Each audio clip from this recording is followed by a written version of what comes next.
Hello everyone, আমি রয়েছি রণদীপ তোমাদের সঙ্গে, আর তোমরা দেখছো তোমাদের প্রিয় চ্যানেল থ্রিলারল্যান্ড। আজকের গল্প শুরু করার আগে একটা বিশেষ বিজ্ঞপ্তি তোমাদের জন্য। প্লিজ কেউ স্কিপ করো না। ইউটিউব অকারণেই বেশ কিছু বাংলা অডিও স্টোরি চ্যানেলের মনিটাইজেশন অফ করে দিচ্ছে। কেন করছে আমরা জানি না। আমাদের এখনো অফ হয়নি মনিটাইজেশন, কিন্তু কোনোদিন যে হবে না সেটা বলতে পারছি না। তাই আমাদের গল্প, আমাদের উপস্থাপনা যদি তোমাদের ভালো লাগে তাহলে আমাদের যে স্পটিফাই চ্যানেলটা আছে সেটাতে আমাদেরকে ফলো করে দিও, আমাদের পাশে থেকো। সেখানে নিয়মিত গল্প আসছে, প্রত্যেক বৃহস্পতিবার করে গল্প আসছে। সেখানে চ্যানেলের লিঙ্ক থাকলো নিচে কমেন্টে এবং ডেসক্রিপশন বক্সে। আর আজকে একটা নতুন গল্প। আজকে যে গল্পটা তোমাদের জন্য থাকছে সেটা লিখেছে অরণ্যানী অর্পিতা চ্যাটার্জি। তার লেখা একটা অসাধারণ থ্রিলার নির্বাক আতঙ্ক আজকে আমরা তোমাদের শোনাব। তাহলে আর দেরি করছি না, শুরু করছি আজকের গল্প নির্বাক আতঙ্ক।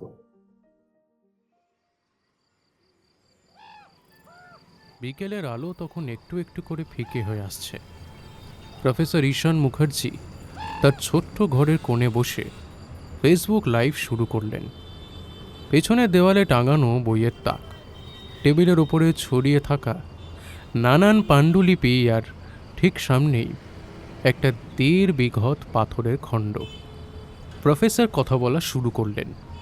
তার গলা সামান্য কেঁপে উঠল যেন। তাকে যুগপৎ উত্তেজিত এবং অসুস্থ দেখাচ্ছে। কপালের শিরা ফুলে উঠেছে এবং চোখের তলায় অসংখ্য নির্ঘুম রাতের সাক্ষী স্বরূপ কালিমা। বন্ধুরা, আজ আমি আপনাদের সামনে এমন কিছু দেখাতে চলেছি যা হয়তো ইতিহাসের অন্যতম গুরুত্বপূর্ণ আবিষ্কার হিসেবে বিবেচিত হতে পারে। এই শিলালিপিটি আমি খুঁজে পেয়েছি ঠিক 1 মাস আগে উত্তর ইতালিতে ট্রেকিং গিয়ে আল্পসের একটা বিখ্যাত পাহাড়ি অঞ্চলে। দুর্যোগের কবলে পড়ে আমি আমার সঙ্গীদের থেকে বিচ্ছিন্ন হয়ে পড়ি এবং একটা গুহায় আশ্রয় নিই। সেখানেই আমি একটা পাথরের খণ্ডের মধ্যে এই লেখাগুলো দেখতে পাই। তখন অবশ্য বুঝতে পারিনি। এগুলো তখন মনে হয়েছিল কিছু নকশা মাত্র, স্মৃতি হিসেবে সঙ্গে নিয়ে গিয়েছিলাম।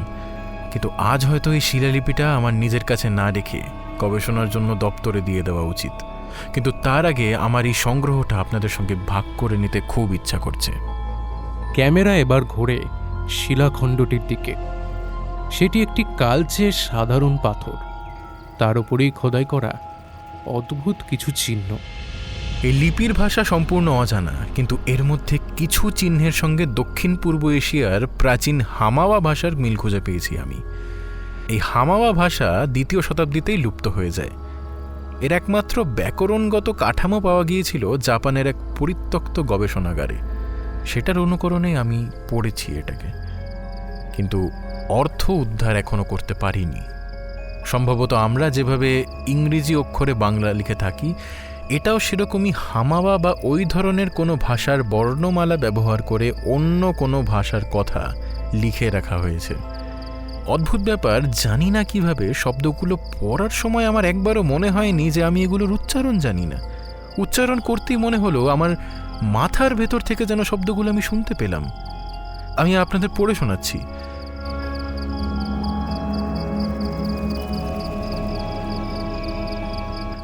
শব্দগুলোর অর্থ কিছু বোঝা যাচ্ছে না বটে, কিন্তু এটা সম্ভবত কোনো মহামন্ত্র। আমি কেন যে আপনাদের সঙ্গে এটা শেয়ার করলাম জানি না। আমার ভেতর থেকে কেমন যেন ইচ্ছা হলো। আরেকবার শুনবেন? আবালিম কুশেতামা। পরপর আরো 2 বার কথাটা উচ্চারণ করলেন প্রফেসর। প্রতিটি শব্দ যেন খুব পরিশ্রম করে উচ্চারণ করতে হচ্ছে তাকে। 3য়বার মন্ত্রটি পড়ার সময় তার কপালের শিরা আরও স্পষ্টভাবে ফুলে উঠল। মাথা থেকে ঘাম গড়িয়ে টপ টপ করে পড়তে লাগলো। পাঠ সমাপ্ত হলে রীতিমতো হাঁপানি রোগীর মতো টেনে টেনে শ্বাস নিতে লাগলেন তিনি। তার কম্পিত হাত থেকে মোবাইলটা পড়ে বন্ধ হয়ে গেল। প্রফেসরের চোখে অদ্ভুত এক ঝিলিক, হালকা কাঁপুনি ঠোঁটে, আর অদূরেই একটা কুকুর যেন আর্তনাদ করে কেঁদে উঠল।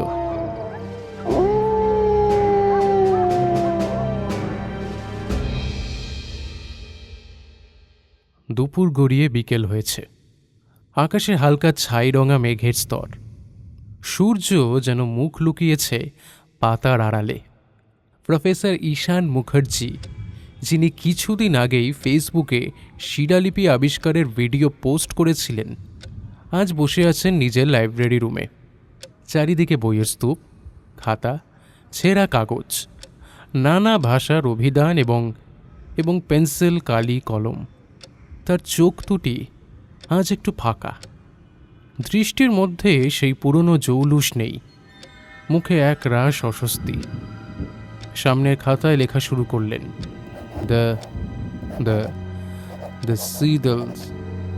The seals of. তিনি থেমে গেলেন। এই শব্দটা হঠাৎ যেন হারিয়ে গেছে তার স্মৃতি থেকে। এক হাতে কপাল চেপে ধরলেন তিনি, মনে মনে আওড়াচ্ছেন শব্দটা, কিন্তু উচ্চারণ যেন জিভের আগা এসেও হুঁশকে যাচ্ছে। অর্ণব, অর্ণব! তার ছাত্র পাশের ঘর থেকে এসে দাঁড়ালো। হ্যাঁ স্যার। তোমার নোটস কপি করা হয়েছে? না স্যার, আরেকটু বাকি। আপনি বলুন না, কিছু কি দরকার আপনার? ওইটাকে মানে ওটাকে কি বলে,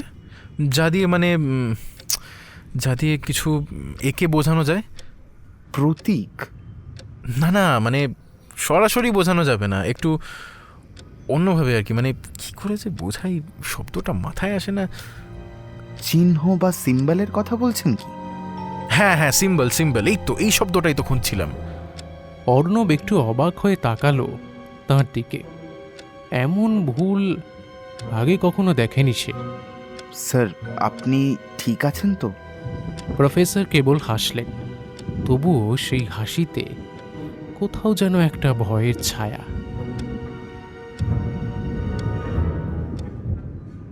সন্ধ্যার পরে টিভি খুলে দেখলেন এক জনপ্রিয় সংবাদ চ্যানেল।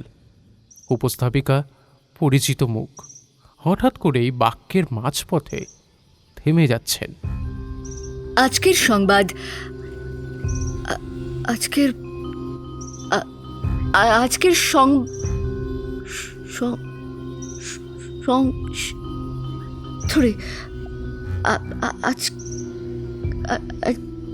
সে প্রচণ্ড অস্বস্তিতে কপাল চুলকোতে চুলকোতে ক্যামেরার দিকে তাকিয়ে বলল,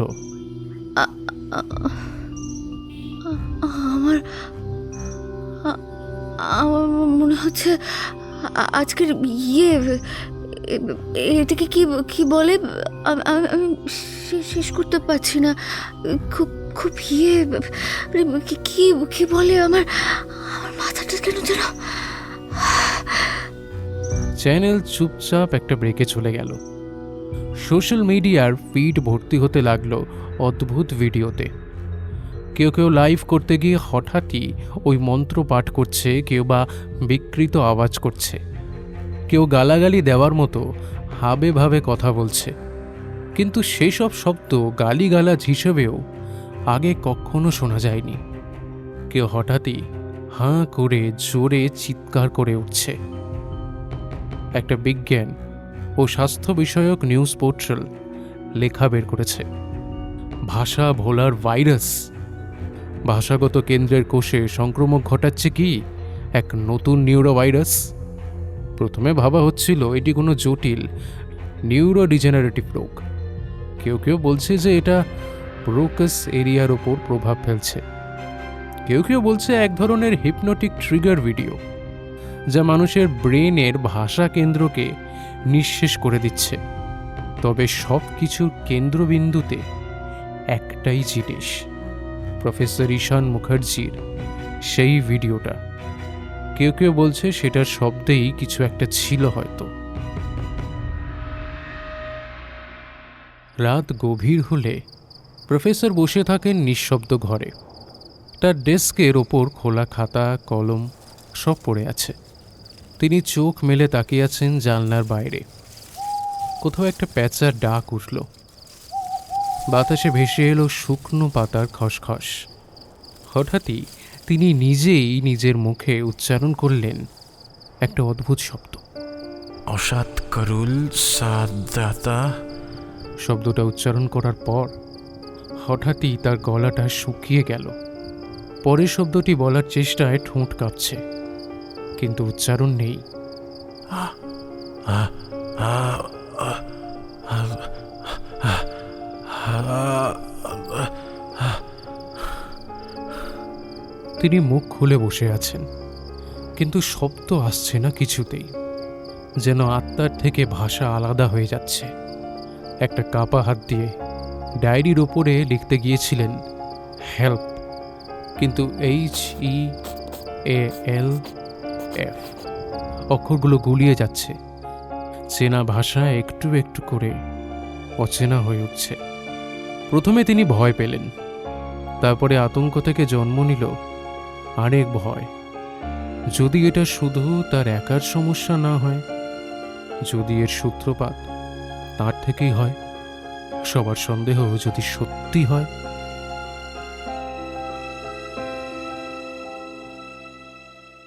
স্থান ব্যক্তিগত গবেষণাগার, কলিকাতা। ডায়েরি লিখছে নিশান। আজ সারাদিন আমি একেবারে নিঃসঙ্গ বোধ করছি। সেই বিয়ে ওই চোখ বন্ধ করে খানিকক্ষণ চুপ করে থেকেই হঠাৎ মনে পড়ল শব্দটা। তারপরে আবার লেখা শুরু করলেন। ওই শিলাখণ্ডটা এখন আমার কাছেই আছে। ওই বড় কাঠের ওই চার পায়া জিনিসটা, কি যেন নাম, ওটার উপরে রাখা আছে। আজ রাতে ঘুম আসেনি। এই অবধি লিখেই আবার বারবার করে লাইনগুলোকে পড়লেন তিনি। কথাটা আজ নয়, আজ তো সবে সন্ধ্যা এখন, ওটা কাল হবে, গতকাল। তিনি ডায়েরিতে আজ শব্দটা কেটে তার জায়গায় গতকাল শব্দটা লিখলেন। গতকাল রাতে ঘুম আসেনি। বারবার মনে হচ্ছিল ওটার ভিতরে কিছু একটা আছে, শুধু কোনো কথা নয়, একটা একটা মানে আর কি, কি যেন বলে, ওই আর কি, মানে ভয় পাচ্ছি কিন্তু থামতেও পারছি না। আচ্ছা, এটা কি সত্যি ভাষা বিষয়ক ভাইরাস? শব্দের মাধ্যমে ছড়ায় আর ধ্বনি দিয়ে সক্রিয় হয় এমনটা কি? মানে কি কি যেন বলে একটা, বেশ ওই দূর, একটা বিরক্তিসূচক শব্দ করে কলমটা টেবিলের ওপরে ছুঁড়ে ফেলে দিলেন প্রফেসর। ডায়েরিটার লেখাগুলো ওই গবেষকের নিজের হাতেই লেখা। হয়তো ওটা অনেক রহস্য ভেদ করবে। তাহলে কি সরকারকে দিয়ে দেবো সব? কিন্তু কেন দেব? ইচ্ছা তো করে না। তিনি আবার কলমটা নিয়ে নিজের ছোট নোটবুকটা খুলে লিখতে গেলেন, কিন্তু থমকে যান। আজ আমি একটা সিদ্ধান্তে পৌঁছেছি। শিলালিপির সং সং সং তিনি কলমটা ফেলে দেন, মাথায় হাত দিয়ে চুপ করে বসে থাকেন কিছুক্ষণ। তারপরে কাঁপা কাঁপা গলায় আর্তনাদের মতো কণ্ঠে তিনি বলে ওঠেন, আমি শব্দ ভুলে যাচ্ছি, বাক্য গাঁথতে পারছি না। এটা কি আমার সমস্ত মাথাটা খেয়ে ফেলেছে? দূরে কোথাও একটা শব্দ, রিকশার ঘণ্টা। তিনি চমকে ওঠেন, তারপরে দরজা বন্ধ করেন, জানলার পর্দা টানেন। আজকাল তার কেবলই ভয় লাগে কেন যেন। ডেস্কে ফিরে এসে ডায়েরিটা হাতে নেন, কাঁপা হাতে এলোমেলো বিশ্রী হাতের লেখায় লেখেন, শব্দরা আমার মধ্যে থেকে ফুরিয়ে যাচ্ছে। ডায়েরিটা একরকম অবজ্ঞা ভরে টেবিলে ছুঁড়ে ফেলে দেন প্রফেসর ঈশান মুখার্জি। তারপরে চুপ করে শিলাখণ্ডটার দিকে তাকিয়ে আছেন। বাইরে কুয়াশা, কোনো শব্দ নেই।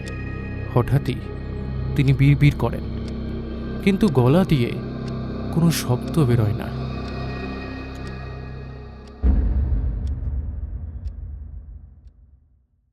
কলকাতা শহরের বাতাসে এক অদ্ভুত নিস্তব্ধতা নেমে এসেছে। কেউ সেটা প্রথমে টের পায়নি। গরমে হাঁসফাঁস করা মানুষগুলো ভেবেছিল হয়তো ক্লান্তির কারণেই মাথা ঝিমঝিম করছে, কিন্তু সত্যি আর কতদিন গোপন থাকবে? বালিগঞ্জের একটি বেসরকারি স্কুলে ষষ্ঠ শ্রেণীর শিক্ষিকা অনন্যা মিত্র সহশিক্ষিকা রূপলেখার কাছে নিজের বিস্ময়কর অভিজ্ঞতা ভাগ করে নিচ্ছেন। এক ছাত্রের খাতা দেখতে গিয়ে অবাক হয়ে যান তিনি। সেখানে কিছু অদ্ভুত সিম্বল আঁকা।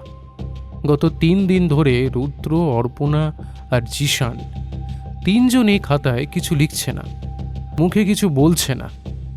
অনন্যা প্রথমে ভেবেছিল হয়তো অতিরিক্ত কথা বলার জন্য বকা দেওয়ায় বাচ্চাটার একটু অভিমান হয়েছে, কিন্তু পরদিন আরও 6 জন ছাত্রছাত্রী এইরকমই নিঃশব্দ হয়ে গেল। কারো চোখে জল, কেউ খালি তাকিয়ে আছে। প্রত্যেকের খাতায় একই রকমের সিম্বলের ছবি। বেশ কিছুদিন কেটে গেছে। এই ঘটনা একা ওই স্কুলেই নয়, শহরের বিভিন্ন প্রান্তে দেখা যাচ্ছে। রাস্তাঘাটে লোকজন অল্প কথায় সব সারছে। কফি হাউসে চায়ের টেবিলে আর হইচই নেই। মেট্রোতে লোকজনের মুখে রুমাল, যেন কেউ কথা বললেই অসুখ ছড়াবে। রেডিওতে শোনা গেল একটা রিপোর্ট। আজ সকাল থেকে দক্ষিণ কলকাতার বেশ কয়েকটি হাসপাতালে রোগীরা অস্পষ্টভাবে কিছু বলতে চাইছেন, কিন্তু শব্দ উচ্চারণ করতে গিয়ে থেমে যাচ্ছেন। তাদের অনেকে লিখতেও পারছেন না। মানসিক চিকিৎসকেরা বলছেন এটি এক ধরনের সেমান্টিক ডিসঅর্ডার, কিন্তু সব রোগী একদিনে আক্রান্ত হওয়ায় এই নিয়ে সন্দেহ দানা বাঁধছে। শিশু অসুস্থ এবং বয়স্করাই আক্রান্ত হচ্ছেন বেশি। যুবকদের থেকে খুব একটা অসুস্থতার রিপোর্ট এখনো পর্যন্ত আসেনি। তার মানে ধরে নেওয়া যেতে পারে সুস্থ এবং সবল শক্তিশালী যুবকরা এই ভাইরাস থেকে নিজেদের আপাতত রক্ষা করতে পারছে। টিভি নিউজ শুনতে শুনতে আজ আবার প্রফেসর ডায়েরিতে নিজের নোট লিখতে গিয়ে থেমে গেলেন। কিভাবে যেন লিখতে হয়, কি করে যেন, সবার আগে কি যেন লেখে। তাড়াতাড়ি আগের পুরনো পাতা উল্টাতেই মনে পড়ল তার, আগে তারিখ লিখতে হয়। আজ 18ই মে ভোর 10টা। আমি আজ আবার ডায়েরি লেখার চেষ্টা করছি, কিন্তু লেখার সময় হাত কচপে মনে হচ্ছে শব্দ ভুল যাচ্ছি, চান কমলো জ্বালাতে পারছি না। এটা কি সেরে অসম্ভবই, কি যেন কথাগুলো, এগুলো কি লিখছি ভুলে যাচ্ছি। বিরক্তির সঙ্গে ডায়েরিটা বিছানার উপরে ছুঁড়ে ফেলে পাগলের মতন ঘরের মধ্যে দ্রুত গতিতে পায়চারি করতে করতে হঠাৎই মনে পড়ে গেল শব্দটা, ক্লান্তি। তিনি চুপ করে যান, জানালার বাইরে তাকিয়ে থাকেন কিছুক্ষণ। তিনি নিজেই জানেন না এই একটু আগেই তিনি যা লিখে গেলেন তাতে কেবলমাত্র এই একটা শব্দের ভুলে যাওয়াই নয়, আরও অসংখ্য শব্দের গোলমাল রয়েছে। হঠাৎই ফোনটা বেজে উঠল। ডক্টর রিমা মণ্ডল, তার সহকর্মী ফোন করেছেন। ঈশানদা, আমি আমার ভাইপোকে নিয়ে আজ হাসপাতালে গিয়েছিলাম। কিছু একটা ভয়ঙ্কর ঘটেছে জানো। অন্তত 32 জন রোগী আজ সকালে একসঙ্গে কথা বলা বন্ধ করে দিয়েছে। একটা মেয়ে ঘুম থেকে উঠে দেখে সে নিজের নামটাই ভুলে গেছে, কিন্তু কিন্তু আপনার আবিষ্কার করা ওই শিলালিপির মন্ত্রটা ঠিক বলেই চলেছে এক নাগারে। এই জাস্ট শুনেই গেলাম। ব্যাপারটা কি বলুন তো? আর কি উত্তর দেবেন বুঝে পেলেন না। খানিকক্ষণ পরে ফোনটা রেখে দিলেন। বিড়বিড় করে বললেন, আমার মনে হচ্ছে এটা কোনো ভাইরাস না, এটা এটা প্রাচীন আদিম কোনো একটা মানে ওই ওই একটা।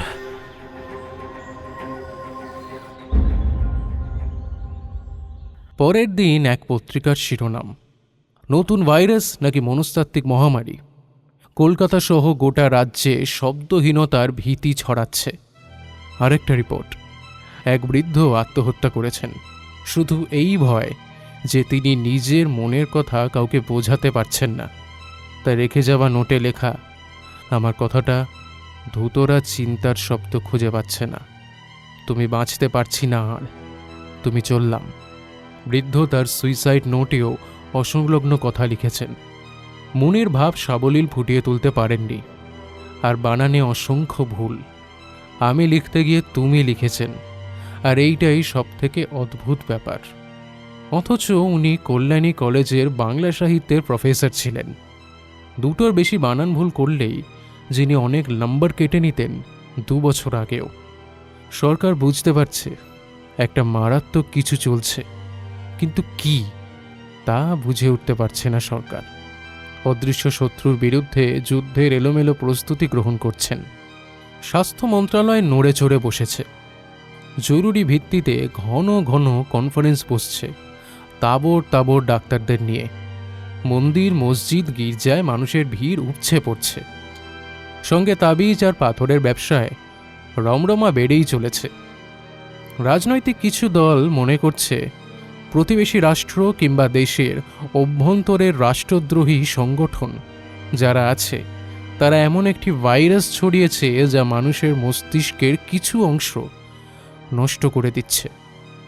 যাদের মূল টার্গেট পশ্চিমবঙ্গ, কলকাতা এবং তার পার্শ্ববর্তী কিছু অংশে সেনা টহল শুরু হয়েছে। কৌশলী এলাকায় ছোট ছোট ট্রান্সমিটার বসানো হচ্ছে। কেউ জানে না যে ওগুলো কি করে। ঈশান মুখার্জির চেহারাটা কেমন ভেঙে যাচ্ছে রোজ। আয়নার সামনে দাঁড়িয়ে নিজের চেহারাটা দেখতে দেখতে বিড়বিড় করলেন তিনি। শিলালিপির উপর অদ্ভুত শব্দ খোদাই রয়েছে। ওগুলো কি ভাষা নাকি সিগন্যাল যেগুলো যেগুলো মস্তিষ্কে ঢুকে যায়? কাল রাত থেকেই আমার মনে হচ্ছে একজন অন্য কেউ আমার ভিতরে হাঁটছে। আমি কি পাগল হয়ে যাব তবে? গত রাতে এতটুকু ঘুম হয়নি প্রফেসরের। তার আগের রাতেও না, এবং তার আগের রাতেও না। রাতের পর রাত নির্ঘুম কাটছে। তার শরীর যেন ভেঙে যাচ্ছে। কলেজে যাননি আজ 25তম দিন। কলেজ থেকেও কেউ ফোন করছে না। সবাই যেন তাকে এড়িয়ে চলছে। রান্নার দিদিও আসে না 4 দিন হলো। দুপুরে এক বাটি মুড়ি খেয়ে আয়নার সামনে দাঁড়িয়ে এই সবই ভাবছিলেন প্রফেসর। এমন সময় ফোনটা বেজে উঠল। Hello, Professor Ishan. We are from the Central Linguistic Intelligence Bureau. You have something we need, Dr. Mukherjee. ঈশান বুঝলেন ওরা আসবে শিলালিপির খোঁজে। কিন্তু ওরা তো জানে না এই শিলালিপি কোনো সাধারণ শিলালিপি নয়। এটা হাতছাড়া করলে হয়তো দেশের এমনকি পৃথিবীরও মস্ত বড় ক্ষতি হয়ে যাবে। যদি সত্যিই আজকের এই অদ্ভুত অবস্থার জন্য এতটুকু দায় ঈশানের থাকে, তাহলে এই সমস্যার সমাধানটাও ঈশানকেই করতে হবে। ঠিক 2টো ফোন কল। ঘণ্টাখানেকের মধ্যে একটা বড় চামড়ার ব্যাগে জাপানি গবেষকের ডায়েরি এবং পাথরের খণ্ডটি ঈশান চুপি চুপি পিছনের দরজা দিয়ে বাইরে নিয়ে যান। তার এক প্রিয় ছাত্র অর্জুন চৌধুরী, ইন্ডিয়ান এয়ারফোর্সের ক্যাপ্টেন এখন। 2 দিন আগেই তার সঙ্গে একটা প্রাথমিক কথা বলে রেখেছিলেন ঈশান। আজ সেই অর্জুনের নির্দেশ মতোই আপাতত এক গোপন ডেরায় উঠছেন তিনি। ফ্লাইটের অবস্থা ভালোই। অর্জুনের সাহায্যে ছদ্মবেশে যাবেন লন্ডন, তার বন্ধু কেভিনের কাছে। সামান্য আশা আর বুক ভরা অজানা ভয়ের সঙ্গে।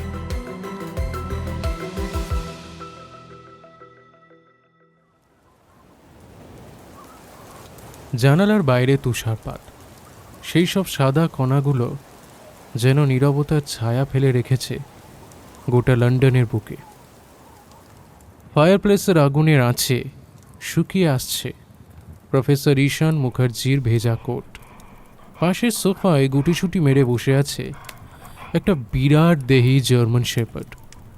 তার চোখ দুটো অদ্ভুতভাবে স্থির, যেন চোখের ভাষায় কিছু বলার চেষ্টা করছে। প্রফেসর তাকিয়ে আছেন কুকুরটার দিকে। চোখে চোখ পড়তেই যেন তার মনে হলো এই কুকুরটা তার ভাবনাটা বুঝতে পারছে। তিনিও যেন ওর ভাবনা বুঝতে পারছেন। ফায়ারপ্লেসের পাশে দাঁড়িয়ে থাকা 41 বছর বয়সী কেভিন ডোয়েন ঈশানের পুরনো বন্ধু, একজন প্রত্নতত্ত্ববিদ এবং ভাষাবিদ। ঠোঁটের চুরুটে একটা টান মেরে একটা ঘন ধোঁয়া ছেড়ে বলল, তুই বলছিস তুই এখন ঠিক করে কথা বলতে আর লিখতে পারিস না, আর ওই শিলালিপিটা শুনে লোকেরা ভাষা হারাচ্ছে, অথচ তারা ওই অজানা মন্ত্রটাকে নিখুঁত উচ্চারণ করতে পারছে।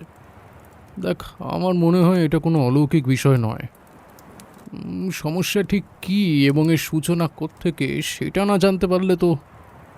ঈশান ধীরে ধীরে তার কোটের পকেট থেকে সেই পুরনো ডায়েরিটি বের করল আর একটা কাগজ এগিয়ে দিল তার বন্ধুকে। জাহাজে থাকতেই ঈশান কথাগুলো লিখে রেখেছে, যদি বন্ধুর কাছে পৌঁছতে পৌঁছতে কথা বলা ভুলে যায়। এই ডায়েরিটা আমি এই গুহাতেই পাই, ওই খোদাই করা পাথরের খণ্ডের নিচে চাপা অবস্থায় একজন জাপানি গবেষকের নাম লেখা তাকেহারা ইউতো। নামটা ইংরেজিতে লেখা ছিল, তাই পড়তে পেরেছি। ভেতরের ভাষা তো আমার জানা নেই, এখন তো মানে নিজের কি বলে নিজের ভাষাটাই তো এখন ভুলে যাই। ইউ মিন মাতৃভাষা? উত্তরে ঈশান কেবল অদ্ভুত ফ্যালফ্যালে দৃষ্টিতে তার বন্ধুর দিকে চেয়ে রইল। চল পড়ে দেখি। কুকুরটি ধীরে ধীরে উঠে এসে ঈশানের পায়ে মুখ রাখল, যেন বলল, তুই একা না, আমিও তো আছি। কেভেন পাতা উল্টাচ্ছিল। একটা পাতায় দেখা গেল তাকেহারা নিজেই ওই মন্ত্রটা লিখে রেখেছেন এবং নিচে লাল কালি দিয়ে বড় বড় করে লিখেছেন, জেগে উঠবে। এই মন্ত্রেই মস্তিষ্কের ওই বিশেষ অংশ জেগে উঠবে আর ক্লান্ত হয়ে পড়বে অন্য অংশটি, যেটা ধ্বংস করাই আমার উদ্দেশ্য। 8ই মার্চ 1995। আমি তাকেহারা। আমি এই সভ্য পৃথিবীর সভ্যতার চিহ্ন, শরীরে বয়ে বেড়ানো এক কুৎসিত আশ্চর্য। হাতে সময় বেশি নেই, শরীর আমার অবসন্ন হয়ে আসছে। কথা বলতে এরপর হয়তো ভুলেই যাব, কারণ আমি সেই নিষিদ্ধ মন্ত্র উচ্চারণ করে ফেলেছি। তাই যত দ্রুত সম্ভব কথাগুলো এখানে লিপিবদ্ধ করে ফেলি, কারণ যদি উদ্ধার পাই তাহলেও তখন হয়তো আর এত কথা বলে বোঝানোর মতো অবস্থা আমার থাকবে না। আজ থেকে 55 বছর আগে সভ্য মানুষেরা দ্বিতীয় বিশ্বযুদ্ধ ঘটায়। আমার দেশ জাপানের 2টো শহর সম্পূর্ণ ধূলিসাৎ হয়ে যায় মুহূর্তের মধ্যে। ভাবতে পারেন হাজার হাজার মানুষ, শিশু, পুরুষ, নারী, কুকুর, বিড়াল, পাখি, মাছ কয়েক মুহূর্তে কেবল ধূসর ছাইয়ে ঢেকে গিয়েছিল। আমার পূর্বপুরুষদের ভিটে ছিল নাগাসাকির লাগোয়া গ্রামের পরে। যাকে সেই কথা, তা সেই মানব সভ্যতার উল্লাসের ঘটনার 20 বছর পর 1959 সালে আমার জন্মের কয়েক বছর পরেই বোঝা গেল আমার ত্বকে ক্যান্সার রয়েছে। পরমাণু বিস্ফোরণের রেডিয়েশনে জলজ অভিশাপ বয়ে চলেছি আমি। আমার সম্পূর্ণ চেহারা সময়ের সঙ্গে সঙ্গে এতটাই বিশ্রী হয়ে উঠল যে আমার নিজেরই দেখে ঘেন্না লাগতো। দেখার থেকেও বড় কথা যে অমানসিক যন্ত্রণা প্রতি মুহূর্তে আমাকে ভোগ করতে হয়, তা লক্ষবার মৃত্যুর যন্ত্রণাকেও ছাপিয়ে যায়।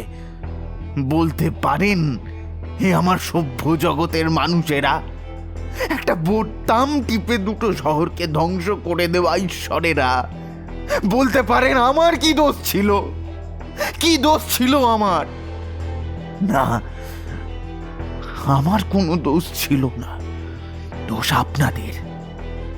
আপনারা যারা মানুষের মাংস ঝলসাতে দেখলে মজা পান, জান্তব উল্লাস করেন।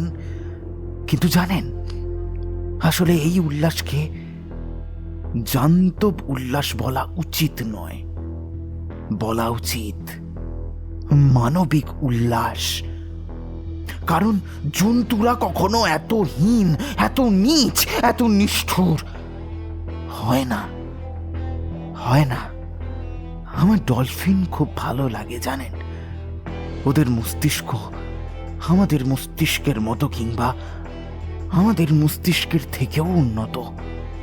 অথচ ওরা কিন্তু কারোর ক্ষতি করে না, বিশ্বাসঘাতকতা করে না নিজের দোসরের সঙ্গে, খিদে না পেলে অকারণে হত্যা করে না, বরং অকুল সমুদ্রে অনেক সময় অনেক প্রাণীকে খুনে হাঙরের হাত থেকে বাঁচিয়ে দেয়। ডলফিনরা খুব বুদ্ধিমান হয় জানেন, কিন্তু ওরা আপনাদের মতো কেন হয় না বলুন তো? আমার ধারণা তার প্রধান একটা কারণ ভাষা। ওরা তো আমাদের মতো করে কথা বলতে জানে না, ওদের ভাষাটা অন্য, আমাদের মতো নয়। আমার মনে হয়েছে মানুষ যদি কথা বলতে ভুলে যায়, কথা লিখতে ভুলে যায়, তাহলে মানুষও ডলফিনদের মতো মিষ্টি হয়ে যাবে। ঘরের বাতাসটা ভারী হয়ে উঠল। কেভিনের গলা কেঁপে উঠেছে কোনো একটা আশঙ্কায়। আমি জানতাম এটা কোনো একটা ভয়ঙ্কর কিছু ইয়ে আছে, আমি জানতাম। হাত বাড়িয়ে জলের গ্লাসটা নিয়ে ঢকঢক করে খানিকটা জল খেলো কেভিন। আবার পড়া শুরু করলো।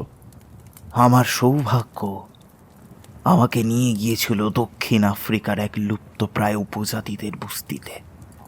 প্রথমে আমার উদ্দেশ্য ছিল এক বিশেষ ধরনের ভেষজ উদ্ভিদের শিকড় বাটা খেয়ে এবং শরীরে মেখে ক্যান্সার সারানো। সেই উদ্দেশ্যে একটা সূত্রে গিয়েছিলাম সেখানে, কিন্তু সেখানে থাকতে থাকতে সেখানে সর্দারের কাছে আমি সন্ধান পাই এক আদিম দেবতার মন্ত্রের। হ্যাঁ, এই মন্ত্রটা আমি এমনি পাইনি, আমাকে এক প্রাচীন পুঁথি চুরি করতে হয়েছে। সবার দৃষ্টি ফাঁকি দিতে কয়েকটা ঝুপড়িতে আগুন দিতে হয়েছে। হ্যাঁ, করতে হয়েছে, এবং বেশ করেছি, চুরি করেছি। কারণ আমি বৃহত্তর স্বার্থে করেছি যা করার। এই পৃথিবীকে আমি পাপ মুক্ত করে যাব, আর তার জন্য পৃথিবীর মানুষগুলোর মস্তিষ্কে একটু মেরামত করতেই হবে। তারপর উপাসনার সমস্ত নিয়ম কানুন পালন করে আল্পসের পার্বত্য গুহায় দিনের পর দিন চরম সাধনা করে আমি জাগিয়েছি তাকে। হ্যাঁ, জাগিয়েছি। আর তিনি আমাকে এমন একটা মন্ত্র দিয়েছেন যা উচ্চারণ করে পড়লে সেই মন্ত্র যার যার কানে যাবে, প্রত্যেকের মস্তিষ্কের সেই কোষগুলো বিনষ্ট হওয়া শুরু করবে, যা ভাষা ব্যবহার করতে কাজে লাগে। মানুষ ক্রমশ লিখতে, পড়তে, বলতে ভুলে যাবে। তুষার ধসের কারণে এই গুহায় আমি আপাতত আটকা পড়ে রয়েছি অনির্দিষ্ট কালের জন্য। আমার কেন জানি আশঙ্কা হচ্ছে আমি আর এই গুহা থেকে বের হতে পারবো না, এবং আমার লাভ করা, অর্জন করা এই বিশেষ মন্ত্র আমি নিজে পৃথিবীতে ছড়িয়ে দিতে পারবো না। কিন্তু এত সহজে আমি হার মানব না।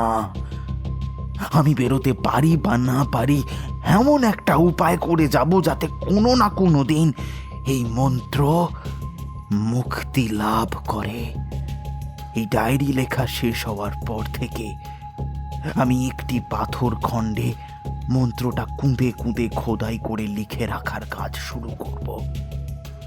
আজ থেকে 100 বছর পরে হলেও এই লেখা থেকে যাবে। যদিও আমার ডায়েরিটা চামড়ার, তবুও হয়তো নষ্ট হয়ে যাবে একটা সময়। তাই হোক, কিন্তু মন্ত্র বেঁচে থাকবে।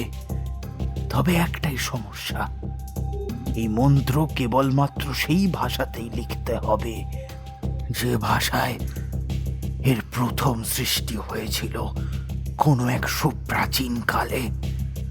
তবে আমি যদি নিখুঁতভাবে পাথরে এই মন্ত্রটা এঁকে দিতে পারি, তাহলে সে মন্ত্র নিজেই নিজের ব্যবস্থা ঠিক করে নেবে।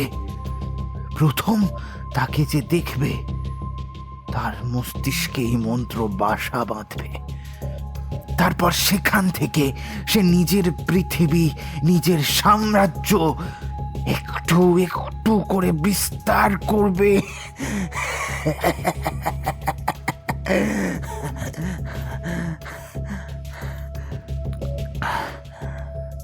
তবে তার জন্য অবশ্যই মন্ত্র খোদাই করার পর আমার নিজের রক্তে সে মন্ত্রকে ধুয়ে দিতে হবে। দেব দেব দেব তাই দেব। এই পৃথিবীর জন্য আত্মবলিদান দেব আমি। এ তো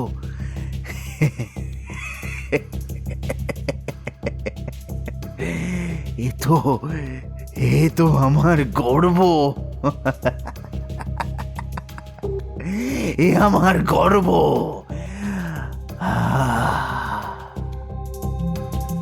ডায়েরির লেখা এখানেই শেষ, তবে কিছু সাংকেতিক চিহ্ন আঁকা রয়েছে লাল কালি দিয়ে, যার অর্থ কেভিন বুঝতে পারল না। স্তব্ধ এবং হতভম্ব হয়ে দুই বন্ধু পরস্পরের দিকে চেয়ে রইল। প্রথম কথা বলে কেভিন, হলদি আগে আমি তোমার মুখটা বন্ধ রাখার একটা ব্যবস্থা করি। একটা শক্ত টেপ দিয়ে বাঁধতে হবে তোমার মুখটা, নয়তো তুমি কখন আবার ওই মন্ত্রটা বলে উঠবে আর আমিও ইনফেক্টেড হয়ে যাব।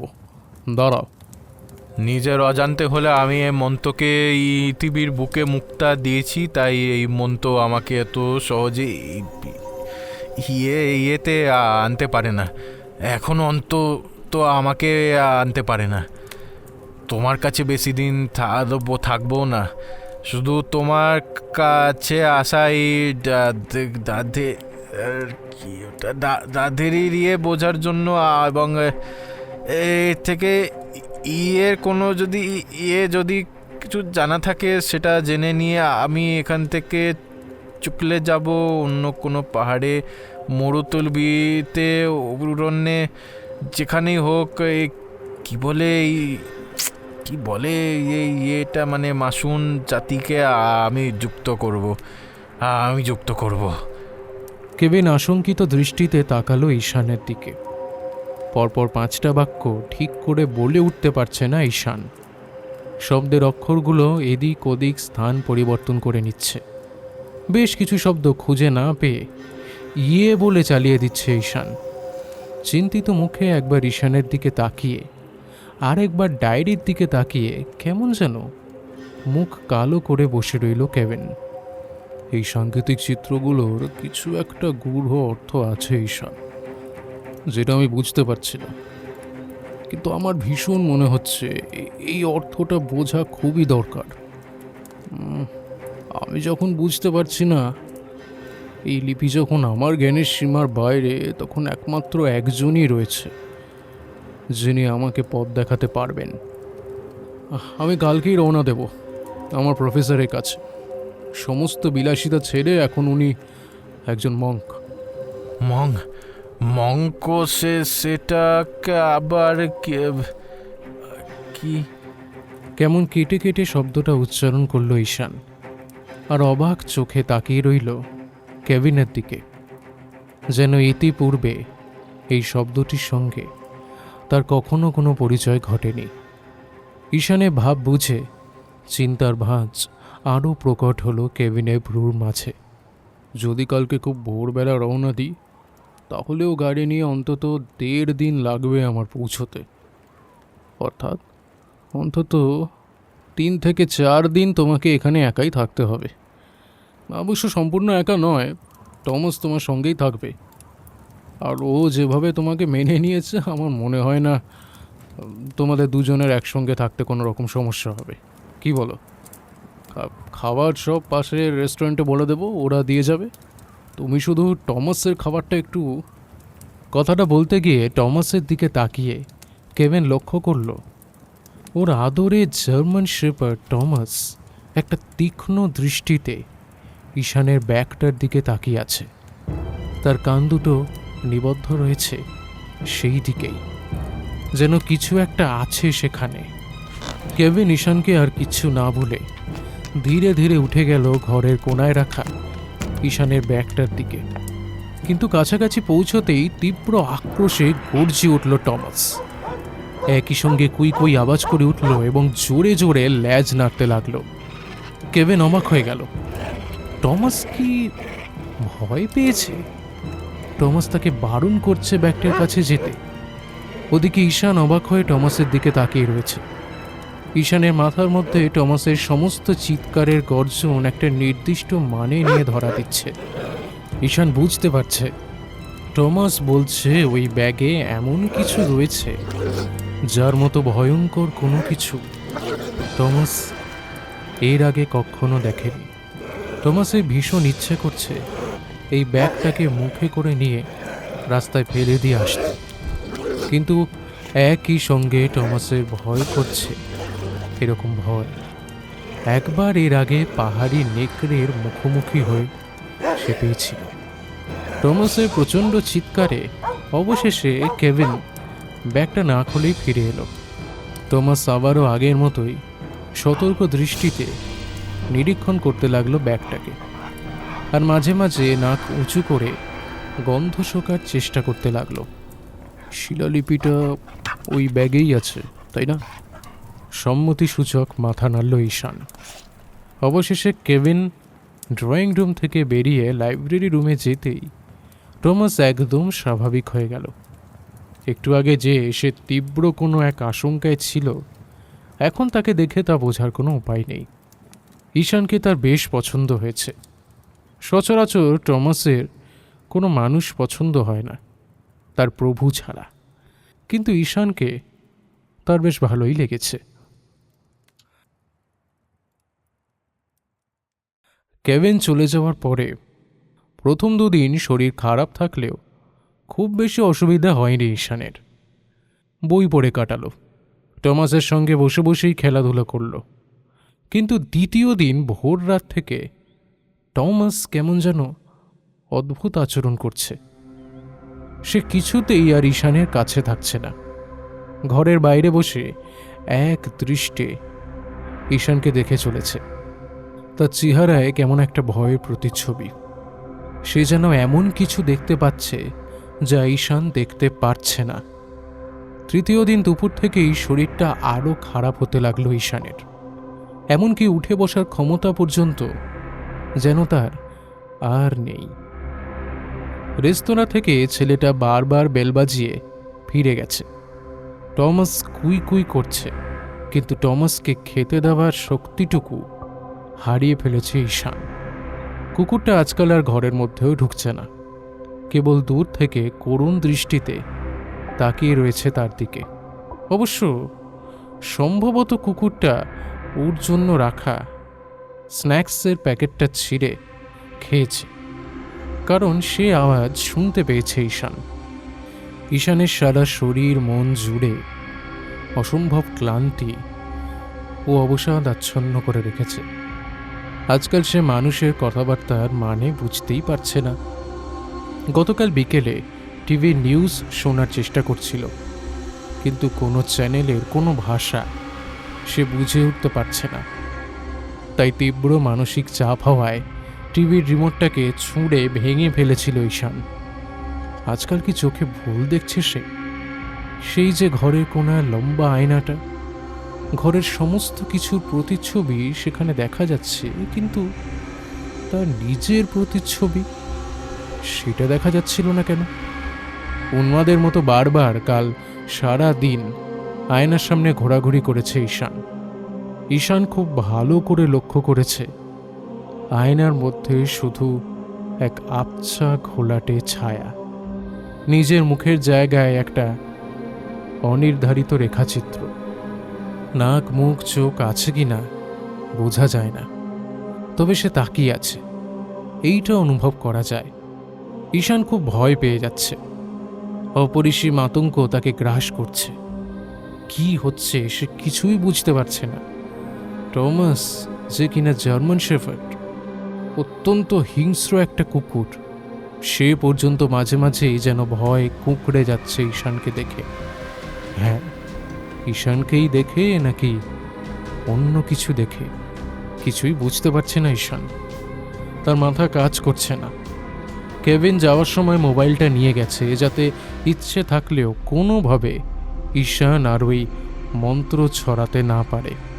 কোনো উপায় নেই বাইরের জগতের সঙ্গে যোগাযোগ করবার। অবশ্য বাইরের জগৎ থেকে লুকিয়ে থাকার জন্যই সে এখানে এসেছে। ঘরের এক কোণে অসহায় জন্তুর মতো পড়ে রয়েছে ঈশান।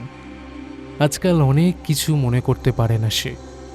চোখে হাত রেখে ফিসফিস করে বলে উঠল, আমি আমি বেঁচে আছি তো?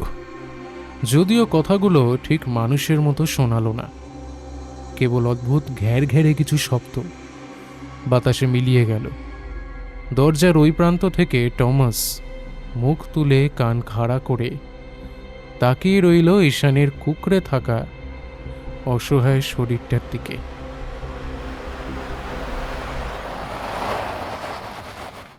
4 ঘন্টার পথ পেরিয়ে গাড়ি এসে থামল ইংল্যান্ডের এক পাহাড়ি গ্রামের এক প্রাচীন কুঠিরের সামনে। চারপাশ নিস্তব্ধ, ধোঁয়াটে বাতাসে জড়ানো সবুজ উপত্যকা, আর ছোট ছোট পাথরের রাস্তা যেন সময়ের হাত ধরে হেঁটে এসেছে। কেভিন দরজা ঠেলতেই ভেতর থেকে এক বৃদ্ধের কাশির আওয়াজ শোনা গেল। স্যার হাওয়ার্ড, আমি কেভিন, আপনি চিনতে পারছেন আমাকে? একটু পরে হালকা লণ্ঠনের আলো হাতে একজন লোক এলো। পিঠ বাঁকা, চোখে ভারী চশমা, কিন্তু চোখ দুটো এখনো ধারালো, যেন কোনো বদ্ধতার বলিষ্ঠ দরজা ভেঙে সে চেতনাকে সহজেই বের করে আনতে পারে। মাই বয় কেভিন, তুমি এসেছো? প্রফেসরের সঙ্গে করমর্দন করে শুভেচ্ছা বিনিময়ের পর কেভিন সবিস্তারে খুলে বলল তার আসার মূল উদ্দেশ্য। সব শুনে বৃদ্ধের মুখের বলিরেখার ভাঁজে ভাঁজে আতঙ্কের উপস্থিতি সুস্পষ্ট হয়ে উঠল।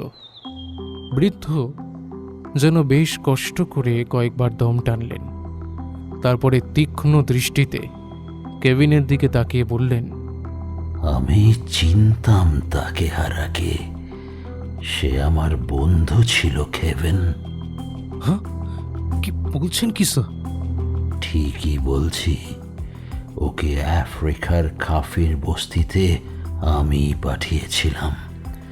তুমি তো জানো, একটা সময় আমি উপজাতিদের ভাষা সংরক্ষণ নিয়ে কাজের সূত্রে পৃথিবীর কত প্রান্তে ছুটে বেরিয়েছি। ওই কাফির বস্তির সর্দারের কাছে আমি অপরাধী। কেন স্যার এমন বলছেন কেন? কারণ তাকে হারা ওদের এক নিষিদ্ধ গুপ্ত উপদেবতার মন্ত্র আর মূর্তি চুরি করেছে। আর একটু হলে ওরা অনেকে আগুনে পুড়ে মারাও যেতে পারত। কিন্তু স্যার তাতে তো আর আপনার দোষ নেই, আপনি কি করে জানবেন? দোষ না থাক, দায় তো আছে। আজ গোটা পৃথিবীর মানব সভ্যতা বিপর্যয়ের মুখে। কেভিন, তুমি আমায় ওই লিপি আর ডায়েরির লেখা দেখাও দ্রুত, যত তাড়াতাড়ি সম্ভব। আশা করি এখনো খুব বেশি দেরি হয়ে যায়নি। কেভিন দ্রুত মোবাইল খুলে ডায়েরি আর শিলালিপির ছবিগুলো দেখাতে শুরু করলো। এই প্রতীকগুলো আর এই লিপি। প্রফেসর ধীরে ধীরে ছবি দেখতে দেখতে হঠাৎই থমকে গেলেন। প্রফেসর হাওয়ার্ড তার গলার স্বর চাপা এবং ফ্যাঁসে শোনালো, আমার স্মৃতি যদি আমার সঙ্গে বিশ্বাসঘাতকতা না করে থাকে, তাহলে এই প্রতীকগুলো প্রাচীন সূর্য চক্রবিদ্যার ছায়া চেতনার অংশ। ছায়া ছায়া চেতনা, সে তো কোনো এক বিলুপ্ত। আপনি যখন পড়াতেন বলেছিলেন এর অস্তিত্ব, মানে এর অস্তিত্বর কিছু কিছু অবশিষ্ট নেই আর। তাহলে আমি কিছুই বুঝতে পারছি না স্যার। এই যে লিপিগুলো, এগুলো শব্দ ছায়া, মন্ত্র প্যাটার্নস। প্রাচীন এশিয়ায় যাযাবর এক উপাসক গোষ্ঠী ছিল, যারা বিশ্বাস করত মানুষের ছায়া আসলে তার শরীরের প্রতিচেতনা। যদি কেউ এই ছায়াকে জাগ্রত করতে পারে, তবে ছায়া নিজের ইচ্ছে স্বাধীন হতে পারে, এমনকি আসল শরীরকে নিজের সঙ্গে প্রতিস্থাপিত করেও দিতে পারে। মানে কি বলছেন প্রফেসর? এই ছায়া উত্তরণের প্রক্রিয়ায় কায়া শরীর ক্রমে রং হারায়, হালকা হয়, ডাইমেনশনের গোলমাল দেখা দেয়, ত্রিমাত্রিক কায়া দ্বিমাত্রিক হয়ে ওঠে, কারণ সমস্ত প্রাণ শক্তি চলে যায় ছায়ার মধ্যে। যে কথা লেখা হয়েছে তা সত্যি হলে সেই ছায়া আর প্রতিচ্ছায়া নেই, সে অস্তিত্বের এক আত্মপ্রকৃতি। কায়া তখন আর ছায়ার মালিক থাকবে না, সে ছায়ার মালিক হবে লিপিতে খোদাই করা ওই ভাষা হন্তারক মন্ত্র নিজেই। সেই ছায়া বলতে কোন ছায়া? কার ছায়া প্রফেসর? ম্লান হাসলেন প্রফেসর।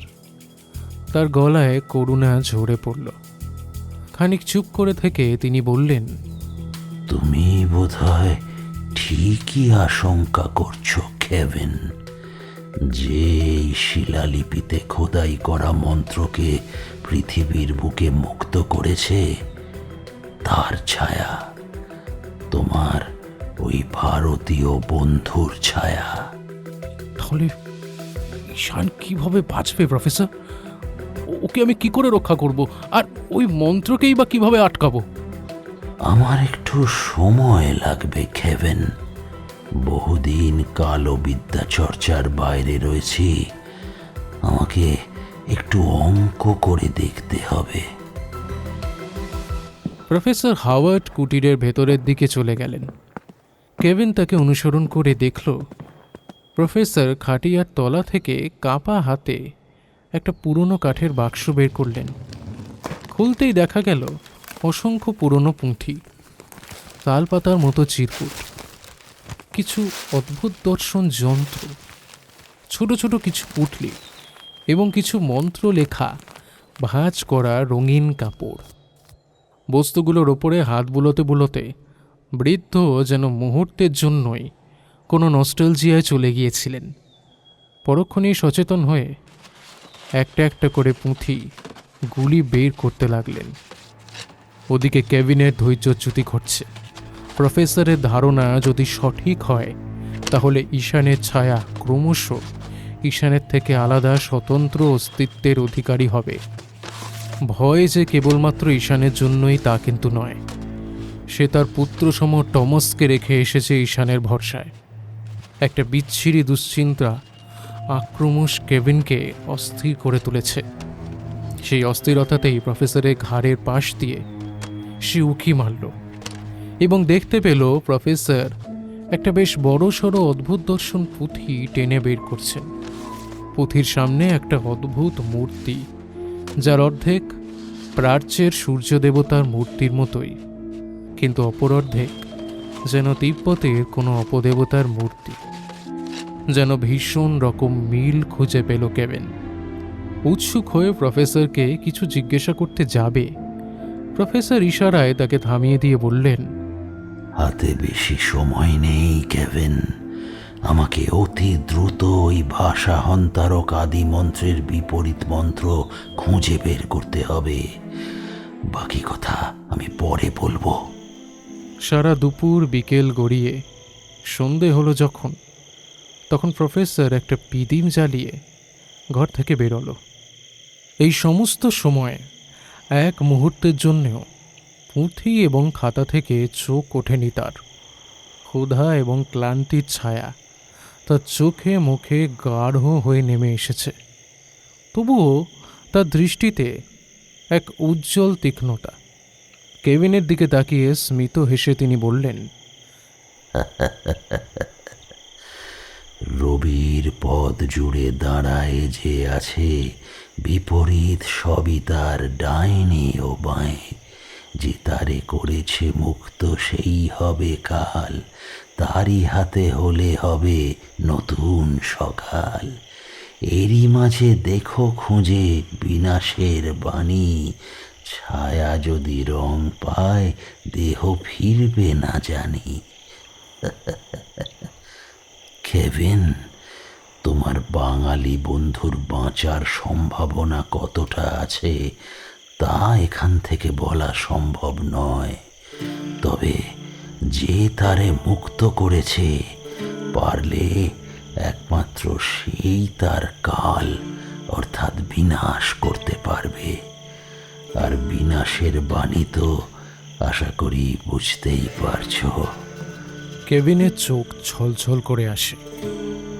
আমার বন্ধু! এটাই তার নিয়তি হতে চলেছে, যদি না ছায়া নিজেই ফিরে যেতে চায় তার পুরনো অবস্থানে।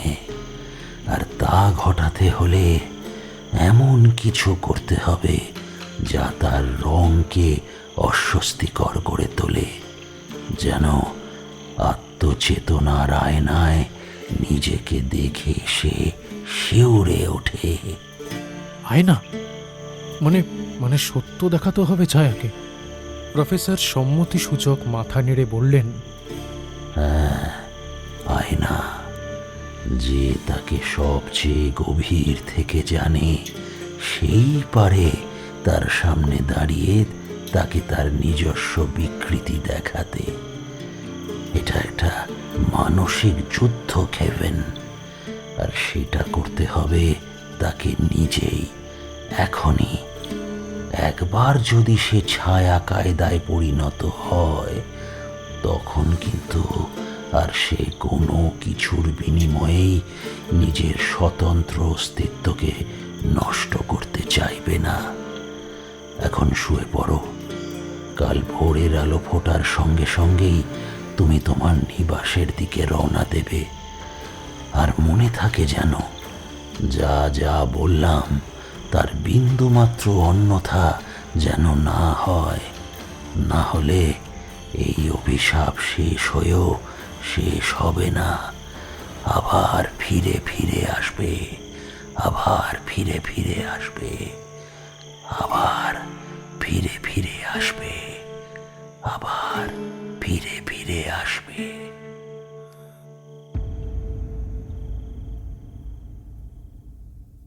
আজকাল ঈশানের ঘুম আসেই না। যেটা আসে সেটা ঠিক ঘুম নয়, সেটা যেন একটা সংজ্ঞাহীন অবস্থা। হাজার ইচ্ছে হলেও কিছুতেই ঈশান চোখ বোঝে না। বিভিন্ন উপায়ে নিজেকে ঠিক জাগিয়ে রেখে দেয়, যেন বুকের ভেতর চেপে বসে একটা অদৃশ্য হাত, যেন চোখ বুঝলেই শরীরটা আরো খালি হয়ে যাবে। তার এই আশঙ্কা। সে আয়নার দিকে তাকায় না আর। সেখানে যেন কোনো প্রতিচ্ছবি আর পাবে না। তা সে যেন জেনে গেছে। তবে তার থেকেও ভয়ানক এক বাস্তব প্রতিমূর্তি সে দেখতে পাচ্ছে। আজ বিকেলের দিকে ঘষ্টে ঘষ্টে শরীরটাকে টানতে টানতে জানলার কাছে নিয়ে গিয়েছিল ঈশান। আর তখনই খেয়াল করল ওর চির অনুগামী ছায়াটা আর ওর সঙ্গে চলাফেরা করছে না। সেটা ওর থেকে বেশ কিছুটা দূরে চুপ করে দেওয়ালের ওপরে পড়ে রয়েছে, কিংবা দেওয়ালে হেলান দিয়ে দাঁড়িয়ে রয়েছে। একটা ভীষণ রকম আর্তচিৎকার ঈশানের গলা দিয়ে বেরিয়ে আসে। ছায়াটা কিন্তু কিছুই করে না, কেবল সারা দিন সারা রাত ঈশানের দিকে অপলক দৃষ্টিতে তাকিয়ে থাকে। এক অদ্ভুত শারীরিক এবং মানসিক যন্ত্রণা প্রতিটা মুহূর্ত কুড়ে কুড়ে খাচ্ছে ঈশানকে। সব কিছু যেন সে খুবই ভালো করে বুঝতে পারছে এমনটাও নয়, কেবল প্রতিটা মুহূর্তে কি যেন একটা বদলে যাচ্ছে তার। ঘন্টায় ঘন্টায় তার ছায়া যেন রঙিন হয়ে উঠছে। সে ছায়া তাম্রাভ, তার চোখের মণি বাদামি, ঠোঁট লালচে। এক দৃষ্টে তাকিয়ে আছে ঈশান, অনেকটা পশুর মতো বোধহীন সহজ চাহনি। কেমন একটা ঘোর লেগে আসে ঈশানের। আবছা মনে পড়ে কেভিনের চেহারা। কবে আসবে কেভিন? আর কবে আসবে সে? সচেতন থাকার হাজার চেষ্টা সত্ত্বেও মধ্যরাত্রের দিকে দু চোখ বুঝে আসে ঈশানের। অনেকখানি বেলায় টমাসের চিৎকারে যখন ঘুম ভাঙল বা চেতনা ফিরল, তখন ঈশান প্রায় দ্বিমাত্রিক হয়ে যাওয়ার পথে। মানুষের স্বাভাবিক অবয়ব বা দৈর্ঘ্য প্রস্থ এবং তার পুরুত্ব, যত দিন যাচ্ছে ঈশানের চেহারাটা চ্যাপ্টা হয়ে চলেছে। তার পুরুত্ব হারাচ্ছে প্রতিটা মুহূর্তে, যেন কোনো রোলার চলে গেছে তার উপর দিয়ে, আর কোনো ম্যাজিকে ও বেঁচে রয়েছে। আর ওর গায়ের তামাটে রং ক্রমশ ধূসর, আরও ধূসর হয়ে চলেছে। আচ্ছা আচ্ছা, ছায়াটা কোথায় গেল? আমার ছায়াটা কোথায় কোথায় গেল? একটা অস্ফুট অশ্রুত পূর্বধ্বনি বিড় করে বেরোলো ঈশান মুখার্জির গলা দিয়ে। কোথায় গেল ছায়াটা? গতকাল রাতে তো ওখানেই ছিল, কই আজকে নেই কেন? এই টেবিলটার ছায়া আছে, চেয়ারটার ছায়া আছে, কলমদানিটার ছায়া আছে, কিন্তু তার ছায়াটা কোথায় গেল? উত্তর পেতে খুব বেশি সময় লাগলো না। টমাসের রাগত চিৎকার লক্ষ্য করে দরজার দিকে তাকাতেই দেখতে পেল ঈশানের মতোই দেখতে একটা অবয়ব উপাসের ঘর থেকে এই ঘরের দরজা ঠেলে ঢুকছে। লোকটার সব স্বাভাবিক, শুধু চেহারাটা যেন পুরু ঘষা কাঁচের মতো, একটু চ্যাপ্টা গোছের চেহারা। ঈশান অবশ্য এত কিছু বুঝতে পারে না। ওর মাথার মধ্যে যেন কেউ বলে উঠল, এই সেই যাকে তুমি খুঁজছিলে। আর মনে হলো টমাস ভীষণ চিৎকার করে তাকে বলে চলেছে, সাবধান সাবধান সাবধান। ঈশান ভয় পেল, কিন্তু সে ভয়ের কারণ যুক্তি কিছুতেই তার বোধগম্য হলো না। শুধু অবাক ফেলে নির্বাক অসহায় দৃষ্টিতে চেয়ে রইল সে অবয়বের দিকে। ঈশান বুঝল না এটা শেষ পর্যায়ে। আর কদিন তারপরে ওর ছায়া ওকে অনুসরণ করবে না।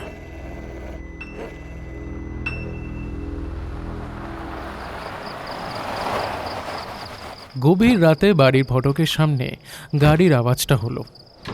একটু পরেই ফটক খোলার ধাতব আওয়াজ এবং ভারী বুটের শব্দে রাতের নিস্তব্ধতা টুকরো করতে করতে দরজা ঠেলে ঘরে ঢুকল কেভিন।